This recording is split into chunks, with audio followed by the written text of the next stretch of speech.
Welcome back. You can see the door to Vasca's house.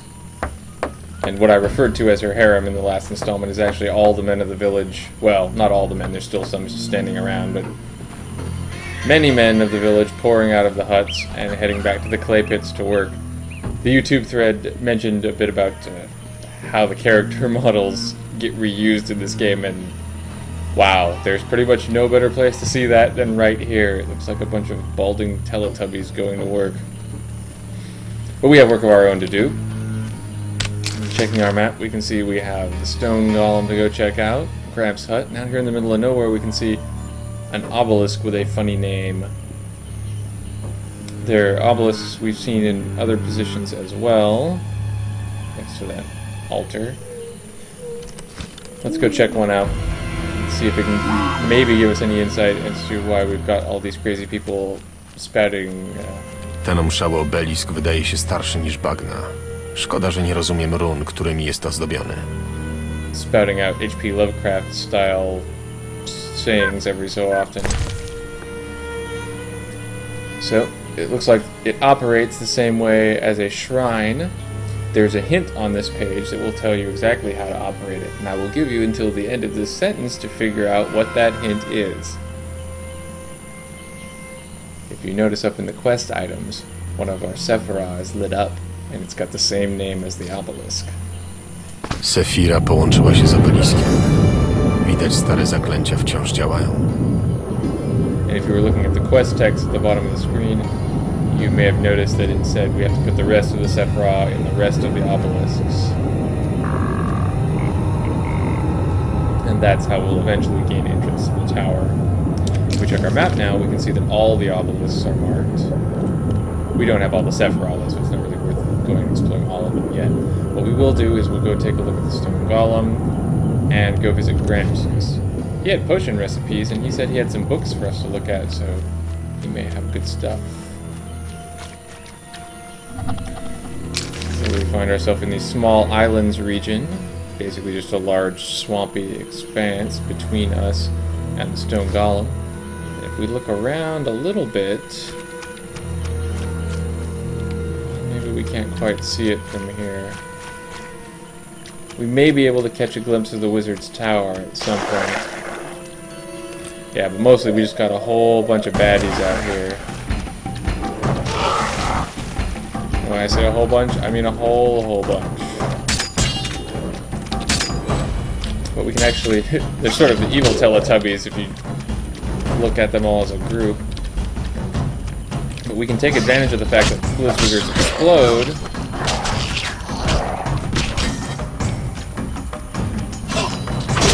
Oh, wrong sword.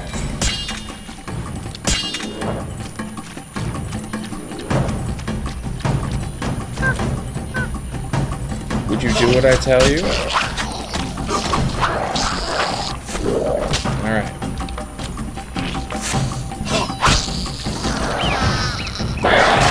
Boom! We can take advantage of the fact that the blizzwiggers explode and use them to kill all the people we don't like.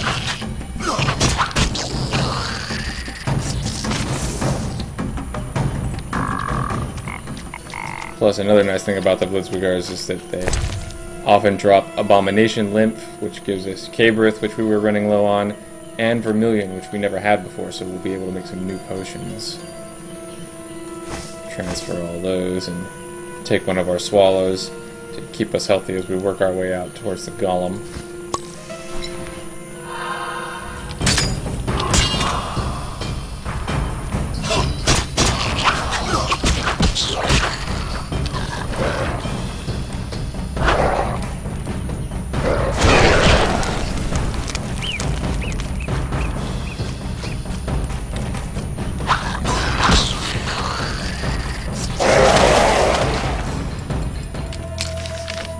Now we've made it to the Golem's island, essentially.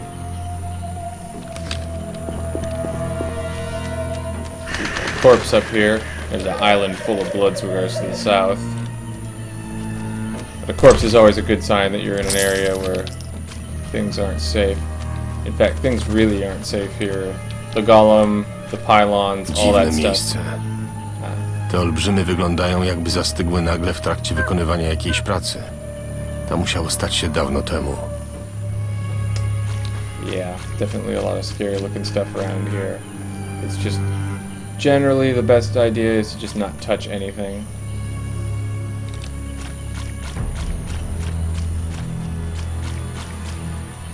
So, for the time being, we'll leave the Bloodsuit alone and head back to Gramps' hut. Now we're entering the new region, the island hut. It's important to note that this map doesn't really tell you very much about where you can go. If you look at the mini-map, you can see that we're actually in a very narrow passageway between one swamp and another. So it looks like everything's wide open, but in fact it's really not.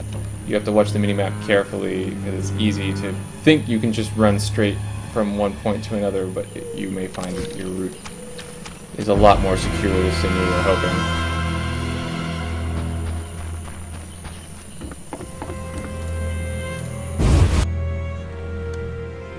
Alright, well, here's Gramps' hut. Gramps seems to be busy eating some very large kabobs. He mentioned having some books. Here we have Ein Sofar, which we already bought a copy of from Vivaldi, so we don't really need it. Let's see. Nope. That's some bomb making, not very great potion base. Mostly just random stuff we don't actually have any use for. Let's go talk to Grandpa and take a look at his giant kabobs. Te ogryzione kości to kości człowieka. Oj, starzejesz, Mózg na talerzu. dziadku. Niedobrze mi. So yeah, turns out Gramps is a cannibal. I think we're gonna have some words. A tak, to właśnie mój dom. Czy to, co widzę na stole, to ludzka czaszka i mózg? Tak, Mięso? tak, Talerze i kubek. tak jestem ludożercą. Ale zanim zareagujesz emocjonalnie, spróbuj wysłuchać moich racji. Nie wiem, jakie racje może mieć kanibal. Blado wyglądasz, może coś zjesz? No thank you. Dlaczego jesz ludzkie mięso? Bo lubię. Smakuje trochę jak kurczak. Jest bardziej pożywne. Kilogram ludzkiego mięsa to w przybliżeniu odpowiednik... Daruj sobie. Sam zapytałeś. Pragnę tylko zaznaczyć, że narzuciłem sobie pewne zasady. Na przykład nie jem dzieci. Podziwu godna zasadniczość. Nie ma co ironizować. Od czasu do czasu wrzucę na ruszcik druida, ceglarza albo drwala. Bardzo cenię sobie mięso elfów. Jest aromatyczne i jakby z natury nasycone przyprawami. Oh, naturally infused. Well, I know this is all going to go very poorly, but when am I ever going to get a chance to ask this question again? A krasnoludy? Łykowate i żylaste. Tak naprawdę próbowałem tylko raz i nie jestem do końca pewien, czy to rzeczywiście był krasnolud. Z zażenowaniem przyznaję, że stoczyłem o niego walkę z utopcem i trudno było jednoznacznie zidentyfikować krwawy ochłap, który przypadł mi w udziale. Wystarczy. Wedle życzenia, już milczę. Nie zasługujesz, żeby żyć. A tak się składa, że ja zawodowo tępię potwory. Wolnego, zabić możesz mnie zawsze, ale bardziej użyteczny będę żywy. Posiadam rozległą wiedzę i znam to bagno jak własną kieszeń. Z pewnością pomogę ci jeszcze w niejednej sprawie. Akurat w to uwierzę. Wystarczy, że wyjdę i uciekniesz. Za stary już jestem na ucieczkę po kolejnej wpadce. Nie próbuję cię oszukać. Fakty są takie, że przybyłeś na bagna z ważną misją. Założę się, że jej powodzenie jest ważniejsze niż zabicie starego potwora. Przekonasz się, że znam odpowiedzi na wiele pytań. And that is where we call a vote. Do we take him out now? Do we think it'll be more advantageous to let him live? Is it necessarily the worst thing in the world that he may be eating crazy cultists who may worship something that's even worse? The game certainly gives you a lot to think about. I'll be waiting for your votes.